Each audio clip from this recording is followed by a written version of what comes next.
بسم الله الرحمن الرحيم. الحمد لله والصلاة والسلام على رسول الله وعلى آله وأصحابه وسلم تسليما كثيرا. أما بعد، بإذن الله تبارك وتعالى فنواصل في كتاب فضل رب البرية بشرح درر البهية. وأصل الكتاب للإمام محمد بن علي الشوكاني رحمه الله رحمة واسعة بشرح فضيلة الشيخ علي بن مختار الرملي حفظه الله تعالى. Donc nous continuons dans l'explication du livre Ad-Duraru al-Bahiyya de l'imam Shawkani rahimahullah rahmatan wasi'a, avec l'explication du Cheikh Ali Ramli, qu'Allah subhanahu wa ta'ala le préserve. Donc nous sommes rentrés dans le bab du wudu, bab al-wudu, et nous avons vu la définition de al-wudu, qui veut dire al-wada'a wal-husn wal-nazafa, c'est-à-dire la propriété, la pureté. Et nous avons vu le jugement du wudu, de l'ablution. L'ablution est une condition de la prière.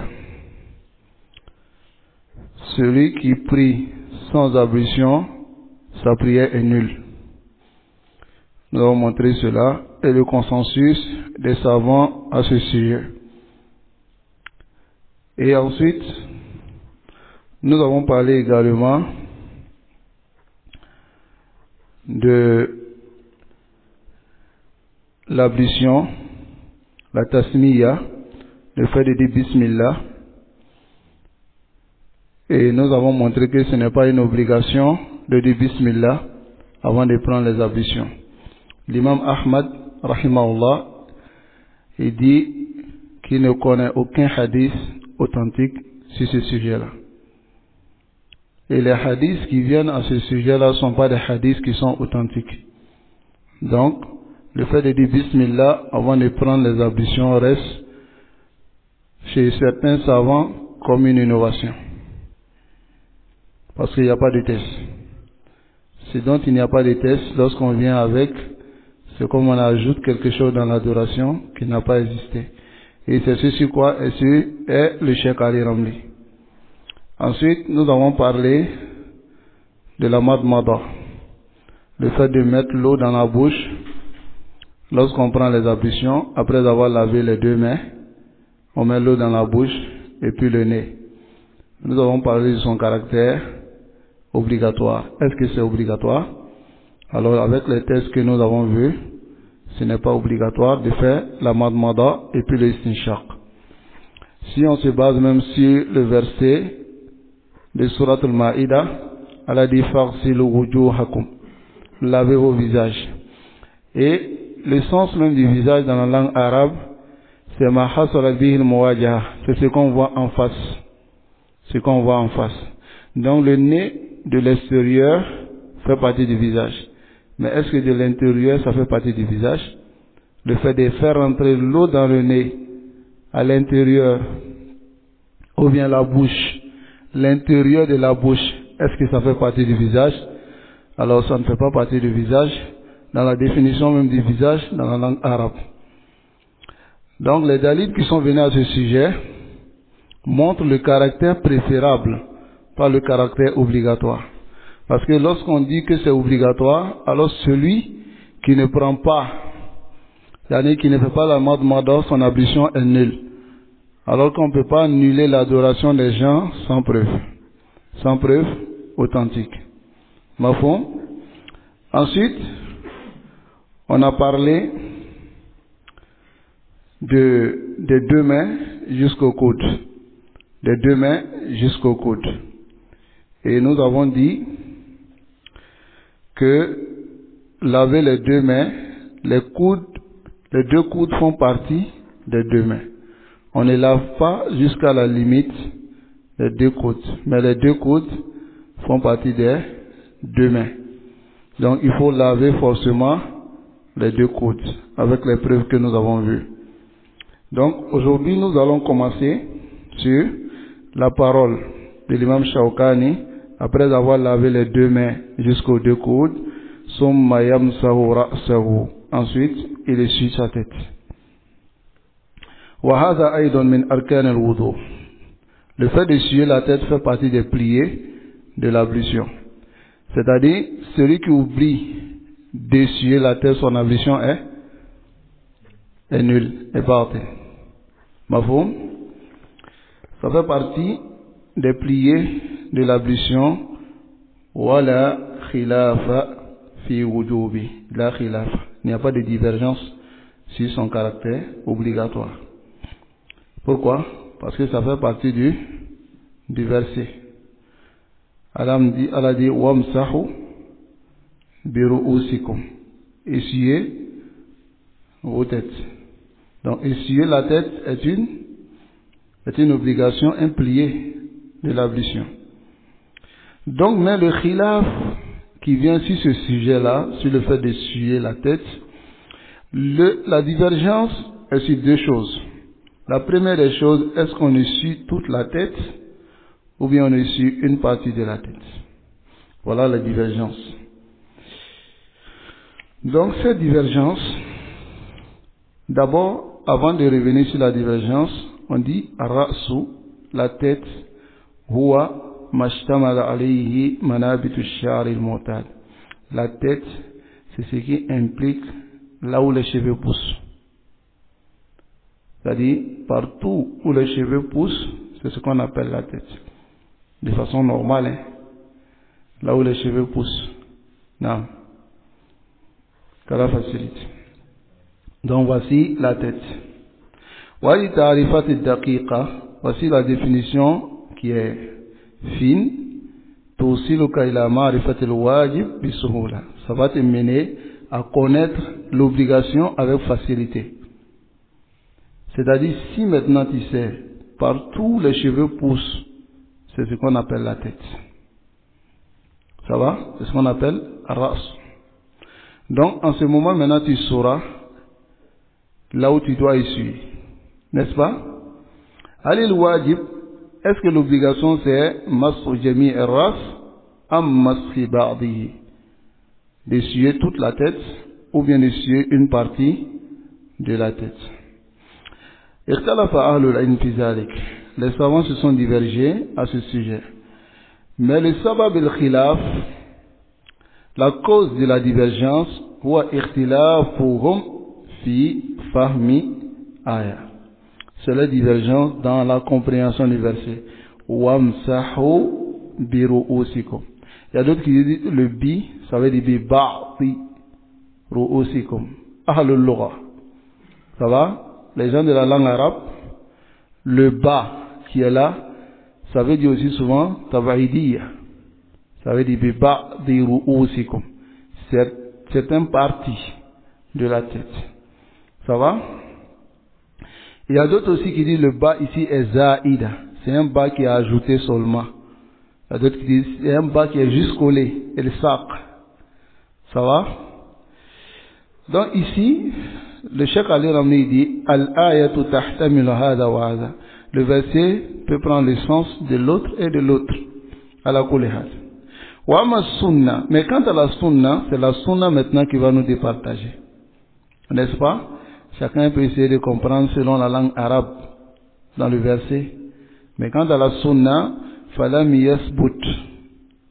Il n'y a pas un hadith qui est venu de façon authentique. An Nabi sallallahu alayhi wa sallam, annahu masaha ba'da rasi, qu'il a essuyé certaines parties de sa tête. C'est-à-dire, essuyé une partie seulement. Ça va? Comme une personne, il peut prendre sa main, ça va?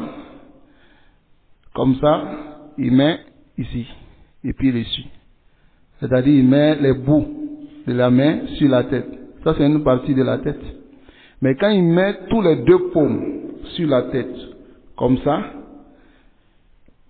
va, il monte et il descend, il a essuyé toute la tête. Mais d'autres peuvent prendre les points du doigt, pour essayer d'essuyer. Ça va? Est-ce qu'ils ont essuyé toute la tête? Ils n'ont pas essuyé toute la tête. Voilà où mafhoum. Donc, ils se sont divergés à ce sujet, mais dans la sunna, il n'y a aucun hadith qui est venu de façon authentique que le messager d'Allah sallallahu alayhi wa sallam a essuyé, c'est-à-dire une partie de sa tête pour laisser les autres, il la sauf avec la imama. La imama, c'est qu'on enrôle sur la tête. Ça va? La imama, souvent quand il essuie la imama, il soulève un peu ce qu'on appelle dans la langue arabe an-nasiba, ce qui est au bout ici. Ça va? À partir du front, il soulevait la imama un peu, et puis il essuyait cette partie, et puis il essuyait la imama. Ça va? Donc, ça a été authentifié du messager d'Allah sallallahu alayhi wa sallam. Wa sahha an ibn Omar al-iktifa'u bi mashi ba'd ar-ras. Mais c'est venu de façon authentique de Ibn Omar qu'il a essuyé une partie de sa tête. Alors que tout le monde connaît Ibn Omar. C'est celui dont les compagnons disaient qu'il suivait pas à pas le prophète Mohammed sallallahu alayhi wa sallam. Donc Ibn Omar a essuyé une partie de sa tête. قاله ابن منذر وغيره. L'imam Ibn Munzir a mentionné cela et autres que les imams. لكن ولم يصح عن أحد الصحابة إنكار ذلك. Aucun compagnon, ce n'est venu d'aucun compagnon qu'ils ont déprécié, c'est-à-dire ils ont été en désaccord avec ce qu'Ibn Omar a fait. On appelle cela ijma al-sukuti, c'est-à-dire c'est le consensus silencieux des compagnons. Le consensus silencieux, c'est quoi? Le fait qu'un compagnon fasse quelque chose, ou bien dise quelque chose, et aucun compagnon ne s'est opposé à ce qu'il a dit. Ça va? Le fait qu'aucun compagnon ne s'est opposé, cela montre qu'il est sur ce qui est exact.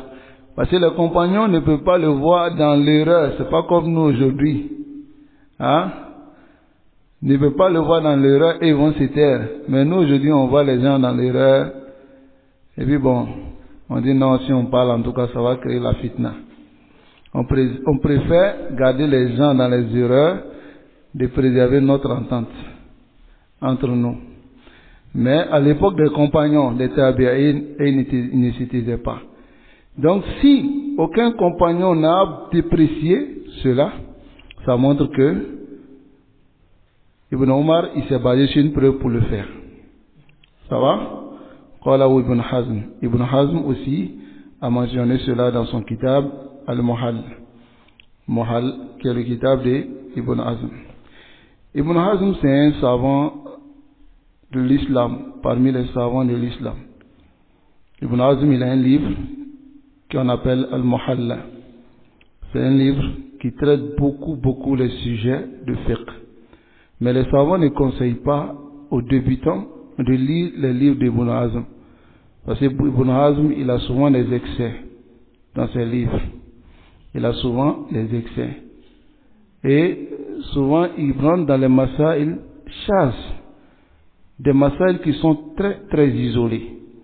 Et aussi, il n'a pas comme le dit Cheikh Albani, il n'a pas le adab, souvent avec ceux qui l'ont précédé. C'est-à-dire, il frappe fort, Ibn Hazm. Mais c'est un savant de l'islam. Il faut souvent aussi considérer ses propos.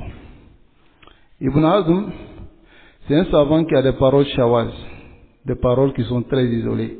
Et beaucoup de personnes, des gens de passion, ils se basent souvent sur les paroles d'Ibn Hazm pour défendre leurs passions.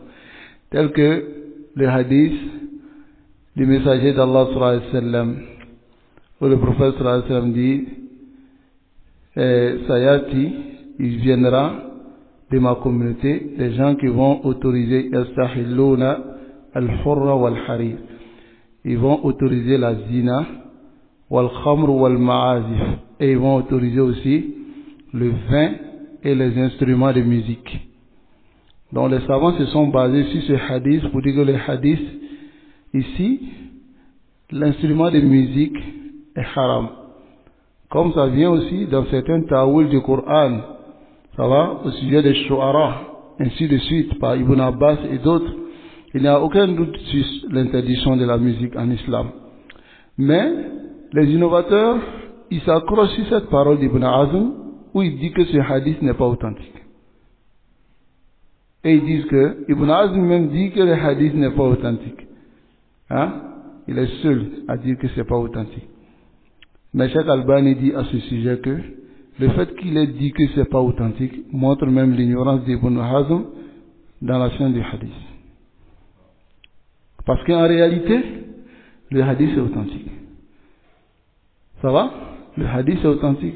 Les savants sont unanimes sur l'authenticité des hadiths qui montrent que les instruments de musique sont interdits. Mais Ibn Hazm, il est le seul à dire cette parole-là.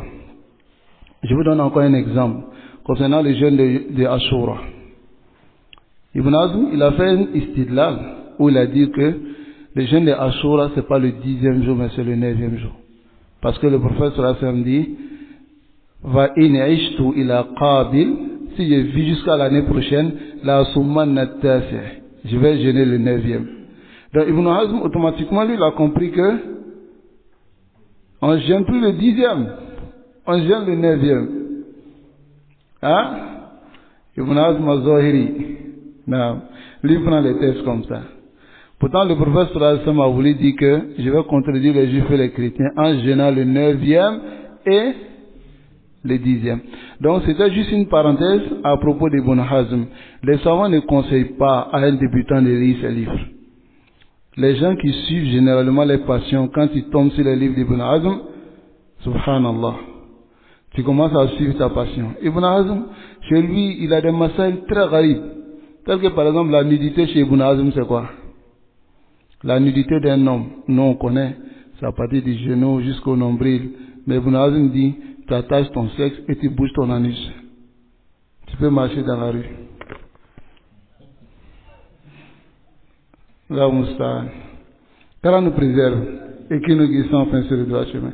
Mais en réalité, c'est des massages, c'est taqrir le massage. Puisque lui ne voit pas que les hadiths qui ont été apportés soient vraiment des hadiths à considérer. Donc c'est juste une parenthèse concernant Ibn Hazm. Revenons à notre masala. Notre masala c'est quoi? C'est l'essuyage de la tête. Ça va? Donc ici, Ibn Omar, il a essuyé une partie.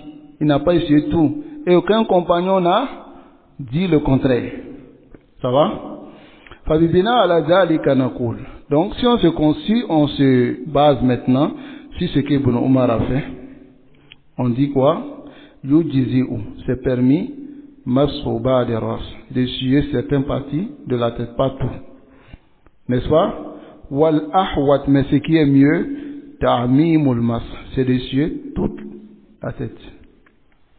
Ça va? Tu prends tes deux paumes, tu déposes sur ta tête, et puis tu essuies, tu vas derrière, puis tu reviens en avant. Mais s'il arrive qu'une personne n'arrive pas à faire, ou bien souvent il est sur une partie, comme on a dit, avec les bouts, là-bas ça dit, parce que Ibn Omar a fait. Donc si Ibn Omar a fait, c'est que ça montre que la preuve est claire dessus, n'est-ce pas? qu'Allah nous accorde la compréhension.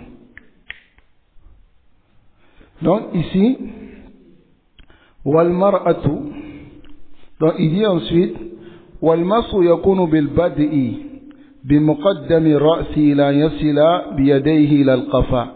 Il doit commencer, le mas, le sia c'est quoi? Il commence de là où les cheveux poussent. Ça va? Et il descend jusqu'à la nuque. Il descend jusqu'à la nuque. Ensuite, il revient encore avec les deux mains, il a muqaddami ra'si, jusqu'à devant sa tête où il y a les cheveux qui poussent. Ça va? Kama warada fi zalika, comme cela est venu fil ahadith, dans les hadiths. Wal mar'a, mais la femme, karrajuli fi mashi rasi, elle est comme l'homme dans le fait d'essuyer la tête.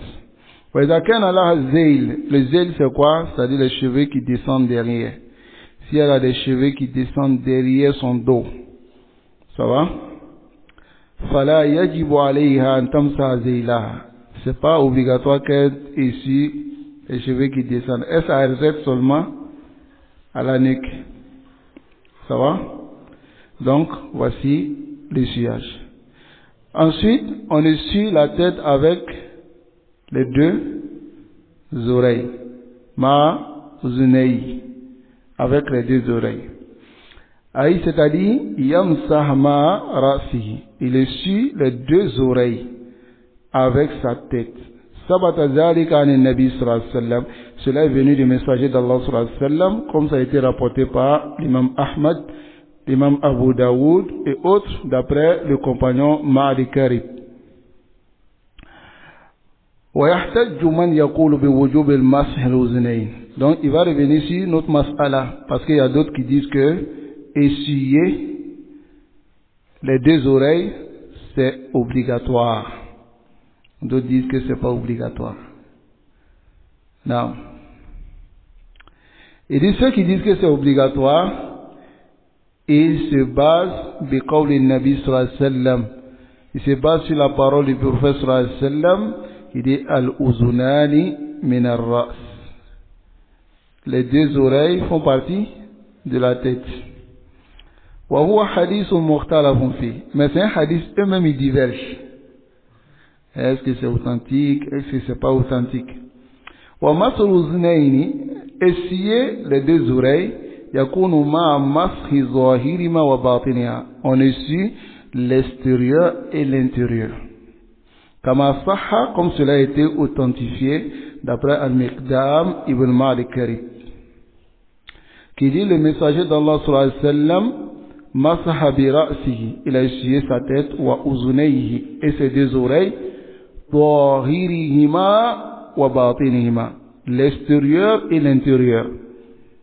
Wa kayfiyatul mas, comment essuyer? Comment essuyer les deux oreilles? Antada ibham al-yad khalf al-uznayn. Le ibham c'est ici. On appelle ça comment en français? Le pouce. Donc tu mets le pouce derrière l'oreille. Ça va? On met le pouce derrière l'oreille. Ensuite, wasababa. Sababa c'est ici. L'index. Et on met l'index fidakhili à l'intérieur de l'oreille. Ça va? Watabda min al-asfal. Tu commences du bas avec le pouce. Ça va? Watartaqi ila al-a'la. Et tu montes. C'est-à-dire tu commences derrière comme ça. Et puis tu montes jusqu'au haut. Ça va? Ici, tu commences derrière. Et tu montes jusqu'au haut. Ça va? Donc, c'est ce que le cheikh veut dire ici. Hal masru zine wajib. On n'a pas oublié notre masala. Est-ce que essuyer les deux oreilles c'est obligatoire? Ka wujubi mafi rasi amla. Comme l'obligation de l'essuyage de la tête ou non. Hasala fi hada niza'. Il y a une divergence bayna ahli al-ilm, entre les savants. وسبب النزاع, la cause de la divergence, هل مس بعض الرأس يكفي أم لا? Est-ce qu'on essuie certaines parties de la tête ou pas? C'est là il y a le nizar. Parce que si on doit essuyer certaines parties, c'est que l'oreille n'est pas obligatoire. Mais si on doit essuyer toute la tête et que l'oreille en fait partie, c'est que c'est obligatoire. N'est-ce pas? Est-ce que les deux oreilles font partie de la tête?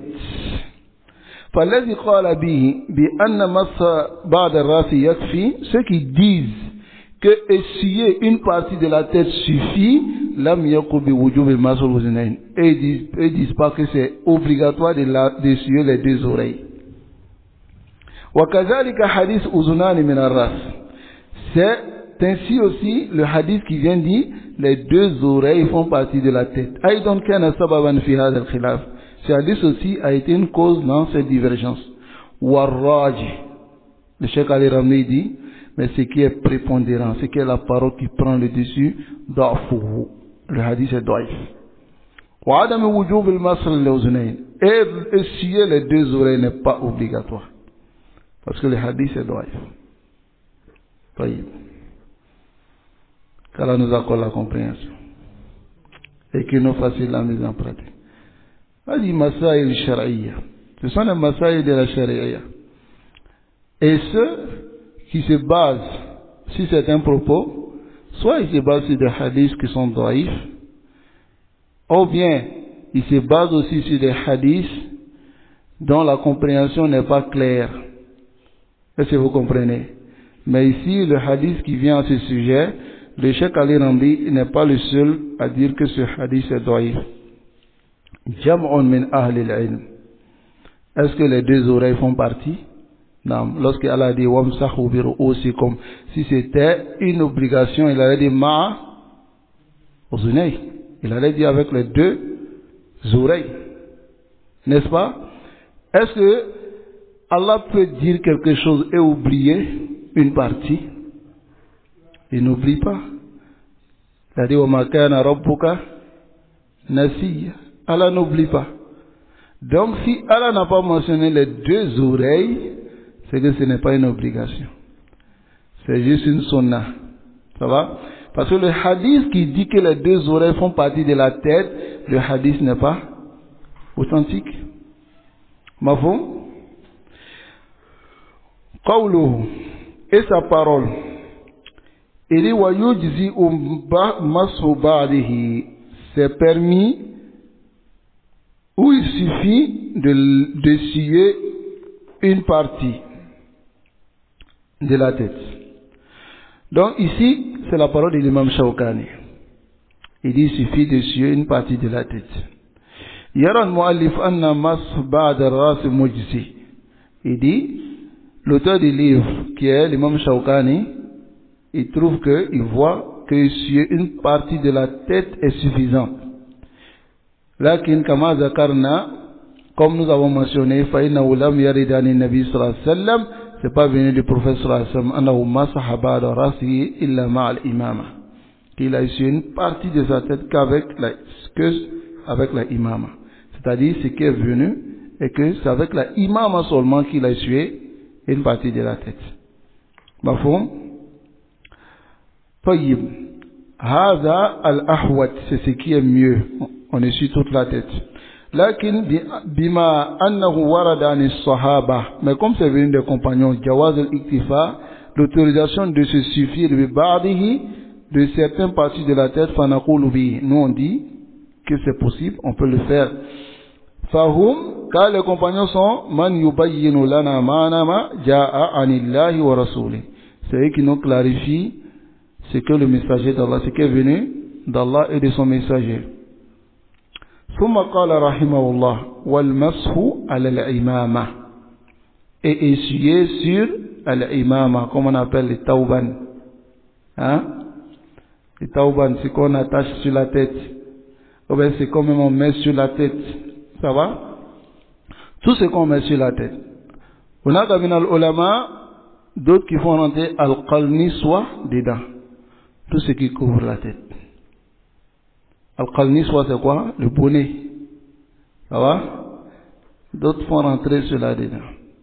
D'autres disent non. C'est ce qui est difficile de défaire. Ça va? Donc voilà pourquoi le maqsoud vient, on peut essuyer dessus. Pour ne pas qu'il y ait de difficultés, comme le khimar de la femme. Ça va? Taïb. Et c'est ce qui est sahih. Qalni soit, on peut soulever, on peut enlever pour essuyer. Ça va? Ça c'est plus facile. Donc ici, il dit yajuzu al-masah al-imama. Il dit c'est permis d'essuyer sur la imama. Wal imama ma yulaffu ala ra'si. Al-imama c'est ce qu'on enroule. On enroule sur la tête. Wa qad sabata 'an an-nabi sallallahu alayhi wa sallam annahu masaha ala al-imama. C'est venu de façon authentique du messager d'Allah sallallahu alayhi wa sallam qu'il a essuyé sur la imama, comme le hadith vient dans Al-Bukhari d'après Amr ibn Umayyah.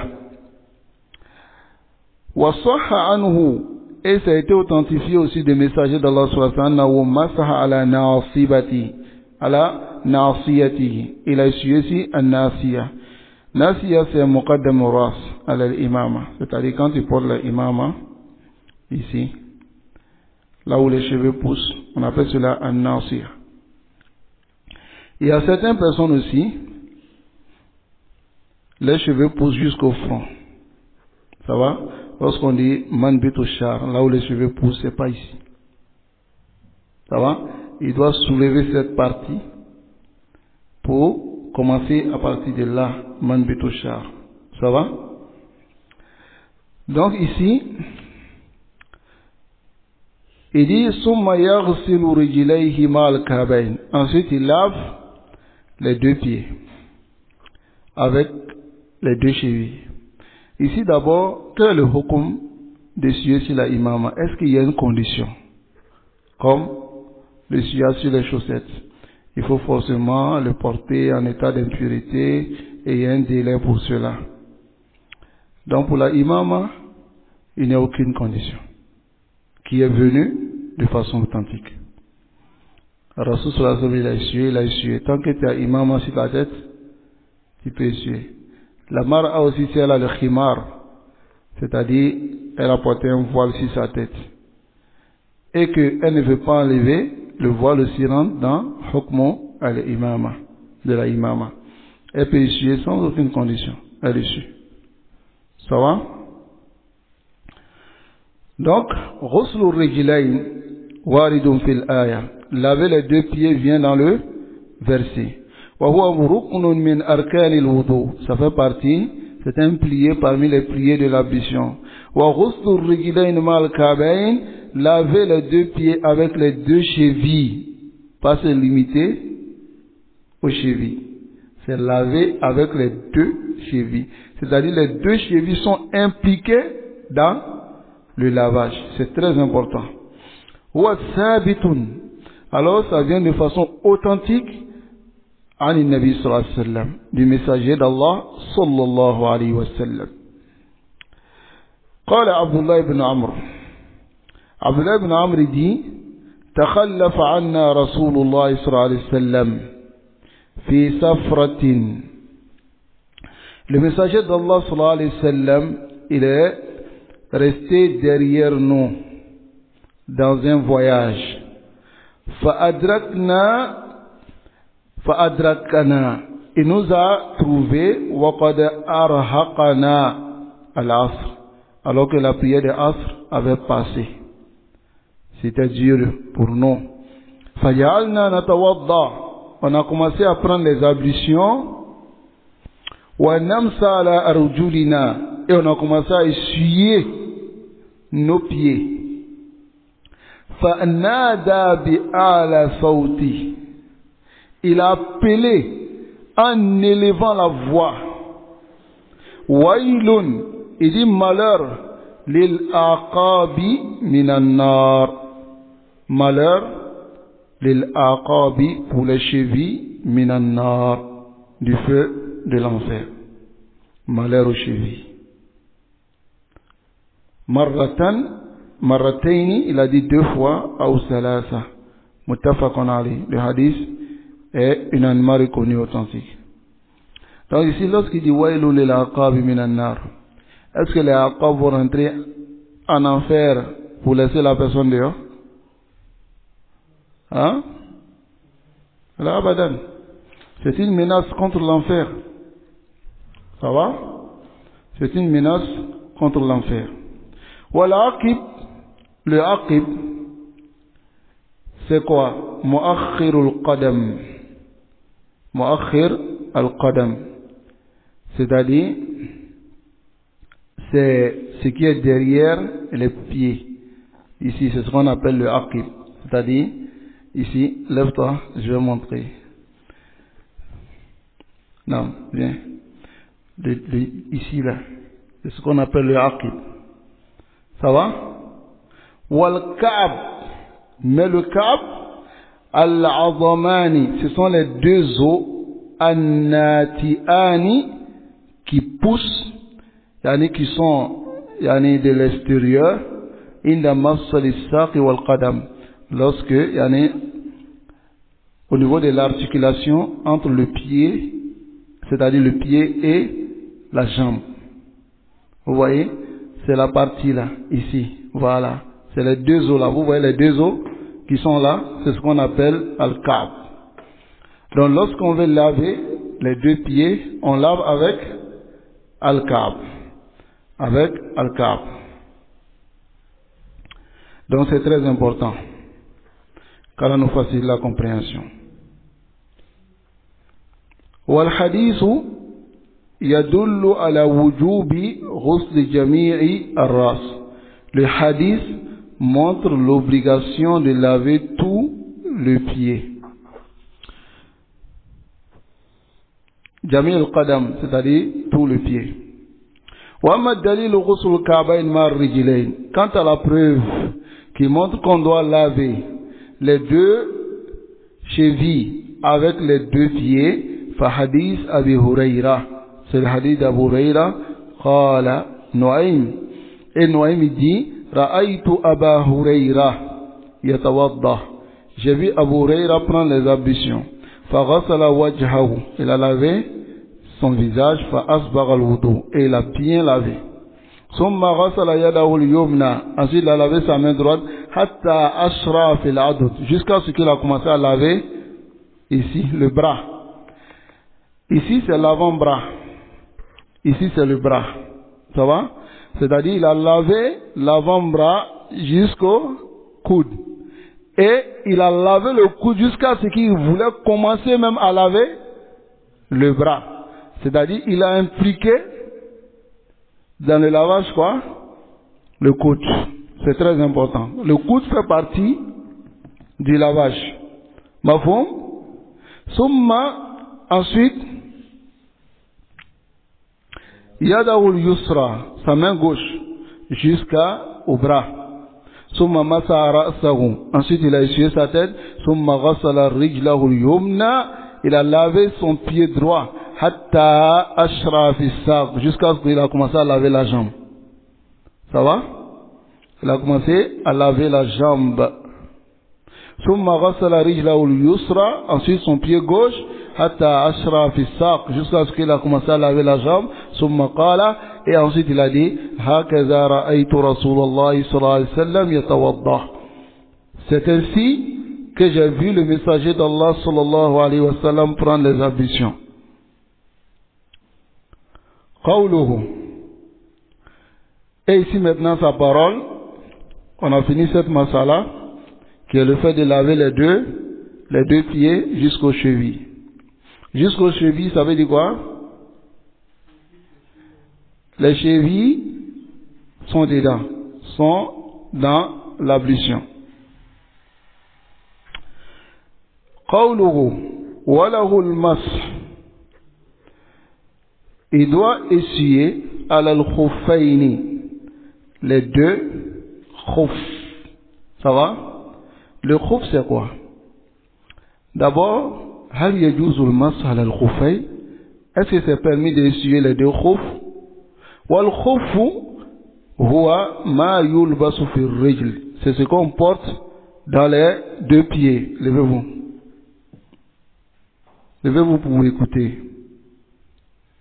C'est ce qu'on met dans les deux pieds, min jildin, comme des peaux raqiq, qui sont très fines, des peaux qui ne sont pas lourdes. Ça va? C'est ce qu'on appelle al-khuf. وقد ثبت عن النبي صلى الله عليه وسلم أنه مسح على خفيه. C'est venu de façon authentique du messager d'Allah صلى الله عليه وسلم qu'il a essuyé sur les deux khuf. والثابت عنه أنه مسح على الخف. Mais ce qui est venu de façon authentique, c'est qu'il a essuyé le dessus du khuf, c'est pas le bas. Ça va? Voilà pourquoi c'est venu de Ali ibn Abi Talib radiyallahu ta'ala anhu annahu qala, qu'il a dit law kana ad-din bir-ra'y, si la religion était je pense, la kana asfal al-khuffi awla bil-mashi min a'la, c'est le bas du khuf qui devait être essuyé que le haut. C'est-à-dire, c'est le bas qui se salit. C'est le bas qui se salit. Donc comme la religion n'est pas je pense, hein?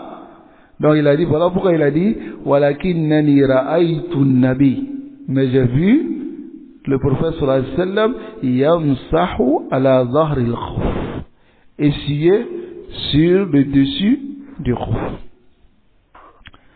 Wa shartu al-masah ala al-khuffayn, la condition pour essuyer les deux khufs, nous disons les deux khufs, mais les jawarib, les chaussettes, ils rentrent dedans. Ça va? Les chaussettes. Ça va? Rentrent dedans. Même si une personne prend par exemple un pagne et il décide d'enrouler ses pieds jusqu'à ce qu'il ferme makan al-fard. Makan al-fard c'est quoi? C'est la cheville et la cheville impliquée. Donc nous attirer l'attention sur cela parce qu'on voit certains frères qui portent des chaussettes très courtes et ils essuient dessus. Ça va? La chaussette doit fermer les deux chevilles. Écoutez très bien cela. Hein? Mais quand ils portent une chaussette qui ferme les deux chevilles, on dit c'est pour les gaous. Les gens qui sont hier là, les chaussettes là, voilà, ça n'atteint pas. Parce que quand ils portent la chaussure, on ne doit pas voir. Mais celui qui porte chaussette jusqu'en haut ici, on dit tiens, lui là, il n'est pas joint. Hein? La chaussette ou les chaussettes doivent fermer quoi? Les chevilles. Ça doit fermer les chevilles. C'est très important. Si ça ne ferme pas les chevilles, le sillage est batil, est nul. Ça va? On ne suit pas dessus. Ma foi? Non. Donc la condition que la personne le porte à la tahara. Porte à la tahara. Il doit être pur lorsqu'il porte. Il doit être en ablution. Aïe wa anta mutawaddi. Tu le portes pendant que tu es en ablution. Wa dalilu dhalika hadith al-Mughira. La preuve de cela, c'est le hadith de Mughira. Fa innahu arada an yasubba al-ma ala qadam an-nabi sallallahu alayhi wa sallam. Il a voulu verser de l'eau sur les deux pieds du prophète sallallahu alayhi wa sallam afin de laver. Pendant que le prophète sallallahu alayhi wa sallam avait porté des khouf. Ça va? Faqala an-nabi sallallahu alayhi wa sallam, le messager d'Allah sallallahu alayhi wa sallam lui a dit da'huma, laisse. Fa inni, car adkhaltuhuma, j'ai porté les deux khouf tahirataini, étant purs, étant en ablution. Famasaha alayhima, il a essuyé sur les deux. Le fait qu'il ait dit ici, j'ai porté les deux khouf en étant en ablution, cela montre que c'est une condition. Si on veut essuyer sur le khouf, c'est qu'on doit porter le khouf en étant en ablution. C'est très important. Donc ici, c'est très important de comprendre cela. Être en ablution et porter les deux khouf. Le sillage, c'est sur les jawarib, les deux khouf, et souvent sur les plates que les gens portent ou bien des bandeaux. Ça va? Tout ça c'est permis. C'est-à-dire même si tu as le plâtre sur un seul pied, tu prends l'ablution sur l'autre pied et tu essuies l'autre pied. Ça va?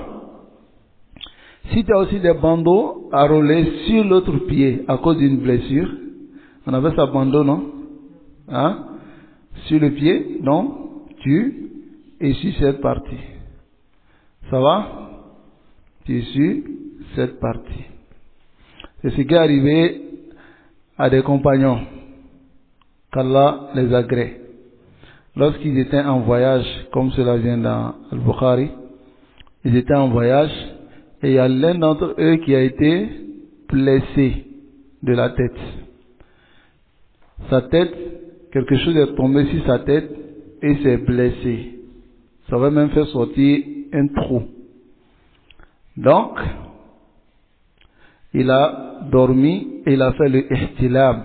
Ihtilam c'est quoi? C'est rêve érotique. C'est-à-dire il a rêvé et puis il a fait inzal, il a éjaculé. Et il a demandé aux autres compagnons, Hal tajiduna li rukhsa. Est-ce que j'ai une autorisation fi tayammum, de faire le tayammum? Est-ce que j'ai une autorisation de cela? Les autres compagnons disent, la ma najidu laka rukhsa. On ne trouve pas d'excuse pour toi. Lave-toi. Faghtasala, il s'est lavé, l'eau est rentrée dans sa tête, famat, et il est mort. Lorsqu'ils sont arrivés au messager d'Allah sallallahu alayhi wa sallam, ils ont expliqué l'affaire au prophète sallallahu alayhi wa sallam. Il était énervé, il dit qatalou, ils l'ont tué. Qatalahumullah, qu'Allah les tue. Hein? Pourquoi? Lam yas'alou, ils n'ont pas posé la question, ils lam ya'lamu, lorsqu'ils ne savaient pas. Fa innama shifa'ul ayyi as-su'al. Il dit, le remède de l'ignorance c'est quoi? Poser des questions. Ça vient dans d'autres riwayas qui sont daïfs, mais les savants expliquent que il lui suffisait d'enrouler la tête et de faire le sillage dessus. De se laver, enrouler la tête et faire le sillage. Donc ici, ad-dinu yusr, la religion est facilitée. Allah subhanahu wa ta'ala nous accorde la compréhension. Donc le sillage c'est pour les chaussettes, les khouf, comme on appelle les khifaf aussi. Et puis, il y a les plâtres et les bandeaux qu'on enrôle sur le pied. Parce que d'autres posent la question, si j'ai un bandeau, est-ce que je dois? Tu ne fais pas de tayammum. Tu prends les ablutions. Normalement, arrivé sur le pied, tu es sûr. Ça va? Donc ici, quel est le zaman? Le temps dans lequel on peut porter le khouf. Wa idha kana muqiman, si la personne est résident, c'est-à-dire il n'est pas en voyage, falaka an tamsa alayhima yawman wa layla, un jour et une nuit. Walil musafir, mais pour le voyageur, salasata ayyamin wa layalihinna, 3 jours et 3 nuits, c'est-à-dire 3 jours. Parce que eux, chez eux, 3 jours et 3 nuits, c'est-à-dire une journée. Et une nuit, ça fait 24 heures. Ça va? Donc chez nous, ici, nous, on peut dire 74 heures, 72 heures, 3 jours. Ça va? Taïb. Shuraï ibn Hani, il dit, j'ai posé la question à Aïcha. Regarde ici, il y a une éducation pour nous tous ici, dans ce hadith. Il dit, j'ai posé la question à Aïcha, radiyallahu ta'ala anha, au sujet de l'essuyage sur les khufayni, les 2 khuf. Faqalat sal aliyan. Elle lui pose la question à Ali. Fahuwa a'lamu minni. Il est plus savant que moi dans ce sujet-là. Huwa kana. Et elle ajoute, elle dit kana yusafir. Il voyageait ma rasulillahi sallallahu alayhi wa sallam. Il voyageait avec Rasoul sallallahu alayhi wa sallam. Ainsi il connaissait les situations dans le voyage. Pourtant Aïcha, elle connaît que les situations à la maison. Hein? Taïb. Donc il dit, je suis allé fasa'altu aliyan. J'ai posé la question à Ali. Faqala, Ali a dit, lil muqimi yawm wa layla. Pour celui qui est résident, qui n'est pas en voyage, c'est un jour et une nuit. Wa lil musafir, salasatu ayyamin wa layalihinna. 3 jours et 3 nuits, c'est-à-dire 3 jours. Donc Ali a dit cela. Mais ici, le cheikh n'a pas mentionné à quel moment on commence à compter l'essuyage. C'est à quel moment? C'est au moment où tu l'as porté, ou bien c'est à ton premier essuyage. Wassahi, c'est ta première essuyage. C'est-à-dire, si tu le portes, tu as pris les ablutions, tu as porté le khouf ou bien les chaussettes actuellement. Tout à l'heure. Tu n'as pas pris ablution. C'est-à-dire, je prends l'exemple, tu as porté à Fajr. Ça, c'est le moment probable pour qu'un homme porte parce qu'il va sortir. Tu as porté à Fajr. et que tu n'as pas pris l'ablution, à Zohr, tu n'as pas essuyé. À Asr, tu n'as pas essuyé. À Maghrib, tu n'as pas essuyé. À Isha, maintenant tu as essuyé, tu commences maintenant à compter à partir de Isha jusqu'à demain Isha. Ça va? On commence à compter à partir de la première essuyage. Ça va? Taïb. Qawluhu, la parole du Cheikh Shawkani. Il dit wala yakunu wudu'u shar'iyyan illa bin niyyati al-istibahati as-salah. Il dit l'ablution n'est correcte qu'avec l'intention de prier. C'est-à-dire l'intention de autoriser la prière, puisque la prière interdit sans les ablutions. Donc, tu dois avoir l'intention de prier. Aïe, c'est-à-dire la Bouddha minanniya, que yakunu al-wudu sahihan. L'intention doit être présente pour que l'ablution soit correcte. Faniyatu shartun fi sihhatil wudu. L'intention est une condition dans le caractère parfait de l'ablution. لقول النبي صلى الله عليه وسلم à cause de la parole du prophète صلى الله عليه وسلم إنما الأعمال بالنيات وإنما لكل امرئ ما نوى. Les actions sont basées sur les intentions et chacun aura ce qu'il a comme récompense, ce qu'il a pris comme intention.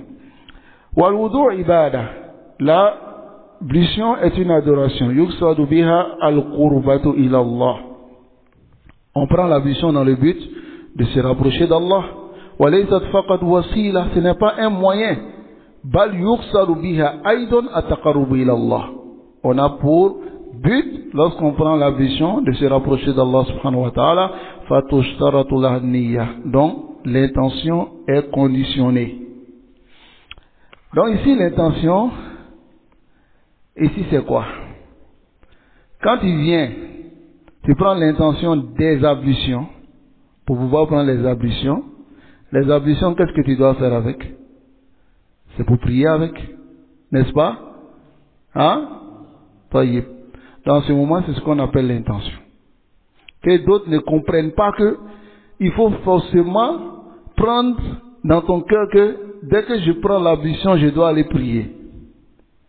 Tu prends l'intention de l'ablution. Parce que quelqu'un peut venir laver son pied, ses deux mains, mais il n'a pas eu l'intention de l'ablution. Est-ce que vous comprenez? Il a juste venir laver ses deux pieds, ses deux mains. Mais ce n'est pas venu dans sa tête qui doit prendre les ablutions. Ça va? Donc c'est l'intention de l'ablution qui est demandée. Afin que cette chouboua-là puisse être dégagée. Pour ne pas qu'on comprenne ici que il faut forcément, c'est-à-dire lorsque tu viens prendre l'ablution, mettre dans ton cœur que c'est pour prier forcément. On prend les ablutions même souvent pour ne pas prier. Comme Rasul sallallahu alayhi wa sallam nous a demandé d'être toujours en état de pureté pour celui qui est croyant. Donc, tu prends les ablutions, il faut avoir l'intention de l'ablution. C'est ce qui t'est demandé. Ça va? Oui. Amma tartib. Quant au tartib, qui est quoi? Là, il y a une disposition. Hein? Le fait d'aligner, je dirais le fait de ranger. Tu commences par le visage, les deux mains. Hein? Fasohi, ce qui est correct, annahu rukun min arkan al-wudu aidan. C'est un pilier parmi les piliers de l'ablution. لأن الله تبارك وتعالى ذكر الوضوء مرتبا, parce qu'il a mentionné l'ablution en ordre. Non, c'est ce que je cherchais, l'ordre. Ça va? Donc, وأدخل الممسوح في ضمن المغسول. Et il a mis le sillage entre le lavage. Sinon, il pouvait mettre l'essuyage à la fin. Comme par exemple quand il dit فَاغْسِلُوا وُجُوهَكُمْ وَأَيْدِيَكُمْ إِلَى الْمَرَافِقِ. Pourquoi il n'a pas dit وَاغْسِلُوا أَرْجُلَكُمْ? Il n'a pas dit de laver directement. Il dit وَامْسَحُوا بِرُؤُوسِكُمْ. Car quand on finit de laver le visage et les deux mains, on doit faire quoi? Essuyer la tête. Donc il a envoyé le sillage au milieu avant de venir avec les deux pieds. Donc ici, il a fait cela muhafazatan ala tartib, c'est pour préserver l'ordre. Wa kadhalika lam yasi an an-nabi sallallahu alayhi wa sallam annahu tawadda ila murattaban. Ce n'est pas venu du messager d'Allah sallallahu alayhi wa sallam qu'il a pris les ablutions de façon désordonnée. Il a pris en ordre les ablutions. Ça va? Wal muwalat. Al muwalat c'est quoi? La continuité. La continuation aussi, comme on peut le dire. Falaysa ruknun ala sahih. Ce n'est pas une prière de façon authentique. Li'annahu sabata 'an as-sahaba tark al-muwalat. Car c'est venu des compagnons qui ont délaissé la continuation. Wa nahni bil muwalat, on veut dire par la continuation ghusl al-a'da wara ba'daha, laver les membres après l'autre duna muddati zamaniyya baynahuma, sans un délai entre eux. Ça va? C'est-à-dire une personne qui vient, il prend les ablutions,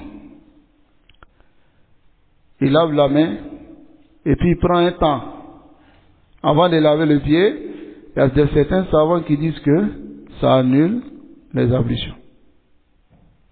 Ça annule les ablutions. S'il a pris un temps, surtout d'autres disent si sa main, l'autre main a séché, avant qu'il ne lave l'autre main, ça annule les ablutions. Mais là, comme je vous l'ai dit ici, on se base sur les preuves. Est-ce que c'est venu du messager d'Allah sallallahu alayhi wa sallam que celui qui délaisse ce côté, son ablution est nulle? Ça va? Il n'y a pas de dalil. Ça va? Mais il y a une preuve qui montre que qat'un niyya fil ibada fasidun lil ibada. Couper l'intention dans une adoration détruit l'adoration. C'est-à-dire, si tu as pris l'intention de prendre les ablutions, et puis après, tu décides de dire, bon, j'arrête mes ablutions ici, je vais aller faire quelque chose, et puis je reviens prendre les ablutions. Et dès que tu as eu l'intention d'arrêter, tu t'es retrouvé devant la porte. Après, tu as réfléchi, tu dis, bon, je vais venir continuer les ablutions. Qu'est-ce que tu fais? Tu continues là où tu as commencé, ou bien tu reprends? Hein? Tu reprends totalement l'ablution, parce que tu as interrompu l'intention. Innamal a'malu binniyat. C'est très important. Celui qui décide de jeûner, le jeûne, comme a dit Cheikh Ousseymine dans Sharh al-Mumti', il a très bien expliqué cette masala. Il dit celui qui décide de jeûner, il a pris l'intention de jeûner, n'est-ce pas? Et il agit, il jeûne, pendant la journée, il prend l'intention de rompre son jeûne, parce qu'on l'a invité à manger. Hein? Il a pris l'intention de rompre depuis la maison. Pourtant, il n'a pas vu ce qu'il y a là-bas d'abord. Il arrive, la nourriture qu'il voit là ne le plaît pas. Donc, il décide de recontinuer. Celui-là, son jeûne est battu. Donc, faites attention, si on vous invite là, ne coupez pas l'intention d'abord. Hein? Allez-y voir d'abord ce qu'il y a là-bas. Hein? Donc, le Cheikh Ousseymine explique cette masala en détail dans le genre des Zad al-Mustaqna. Il explique cela bien. Et beaucoup d'entre les savants, même Cheikh Ibn Baz, rahimahullah, Tibériya dans sa Majmul Fatawa, dans Bab al-Wudu, il explique bien aussi Mufsidat al-Wudu. Il y a un bab spécial pour cela. Il explique bien aussi cette masala. C'est-à-dire celui qui veut faire une adoration qui coupe avec l'intention de l'adoration interrompue. Parce que l'intention qu'il a pris, innamal a'malu binniyat. Ça va? Mais quant au muwalat, il n'y a pas de dalil tarkul muwalat. Mais la majorité d'entre eux ils disent il ne faudrait pas que le muwalat, c'est-à-dire interrompre, soit vraiment un zaman trop long. Sinon les wasawis peuvent rentrer. Et que la personne ne sait plus où il a commencé, comment il a fait. Ça va? Tout cela. Car ça peut arriver. qu'Allah subhanahu wa ta'ala nous accorde la compréhension et qu'il nous facilite la mise en pratique. C'est aussi très important pour souligner un sujet concernant ceux qui prennent les ablutions et souvent il y a des wasawis qui viennent, est-ce qu'il a lavé ici, est-ce qu'il n'a pas lavé ici, est-ce qu'il a fait ceci, il a fait ceci. Alors ici, un doute n'annule pas une adoration. Retenez bien cela. La yutul al-ibada, on n'annule pas une adoration à cause d'un doute. Continue. Famdi. Ça va? Continue. Hein? Si tu doutes, est-ce que j'ai lavé, j'ai pas lavé? Khalas, tu continues. C'est comme celui qui est dans la prière. Il sent qu'il y a une boule de vent qui est sortie. Qu'est-ce que Rasul sallallahu alayhi wa sallam a dit à ce sujet-là? Il doute. Là, il y a un sarif. Il ne délaisse pas son adoration. Hatta. Jusqu'à ce que Yasma'u sautan, il entend un bruit, wa yajidu rihan. Et il sent une odeur. En ce moment, c'est une certitude. S'il a entendu un bruit, Joe, personne ne va te dire ça. Toi-même, tu as sorti dans le rang. N'est-ce pas? Donc, c'est ainsi. On n'annule pas une adoration à cause d'un doute. Si vous doutez, c'est des wasawis de shaitan. Ne sois pas comme celui qui est venu voir le cheikh.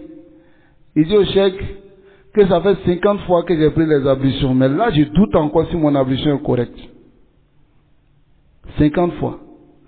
Il prend, il revient. Il prend, il revient. Il prend, il revient. 50 fois. Subhanallah. Le cheikh lui répond avec une réponse jamil. Il lui dit que la prière n'est pas obligatoire pour toi. Et il dit comment? Le cheikh dit à Rasul sallallahu alayhi wa sallam dit Rufi al-qalam an salas. La plume est levée sur 3 personnes. Parmi ces 3 personnes, il y a al-majnoun, il y a le fou. Jusqu'à ce qu'il gagne la raison. Qu'Allah nous préserve et qu'il nous guide sans fin sur le droit chemin. Donc c'est très important. Les wasawis fatiguent beaucoup de personnes. Là, tel fitou, il a le wasawis. Hein? Même souvent, il arrive que tu sens que l'urine ne s'est pas arrêtée. Hein? Tu sens que ça ne s'est pas arrêté. Donc, la sunna, c'est d'asperger. Asperger. Hein? Pour couper le wasawis, tu prends un peu d'eau, tu mets là-bas. Tu coupes le wasawis, il y a l'eau là. Les wasawis vont plus te fatiguer. Coupe tous les moyens qui peuvent te couper le wasawis. Ça va? Les inspirations de shaitan. Car lui, il est là seulement que pour te déranger. Allah subhanahu wa ta'ala nous accorde la compréhension et qu'il nous facilite la mise en pratique. Dans le date prochain, Inch'Allah, nous allons, bi'iznillah, commencer sur le nombre de fois qui est, soit c'est le taslis, est-ce qu'on doit laver les membres 3 fois, 2 fois, 2 fois, 1 fois, 1 fois. Donc on va revenir dessus, bi'iznillah, la semaine prochaine. Qu'Allah subhanahu wa ta'ala nous accorde la compréhension. Et je termine par donner des conseils à ceux qui ne sont pas concentrés. Vous savez, c'est une grâce d'Allah subhanahu wa ta'ala d'être dans un majlis solaire, dans une assise de science. Dans cette assise de science, les anges vous entourent. Allah se vante de ceux qui sont dans cette mosquée, dans cet endroit. Il arrive que d'autres personnes se couchent. Ils se désintéressent. Ils n'écoutent pas. Les salafs n'étaient pas comme ça. Eux, ils étaient concentrés. Voilà pourquoi celui qui ne se concentre pas, qui n'écoute pas la science et qui ne se concentre pas, là il est facile. Il ne va pas obtenir. Il va venir seulement juste écouter. Et aussi prenez note. Hein? Prenez note. Surtout vous qui êtes des étudiants en sciences. Il y a des massailles, vous pouvez prendre note.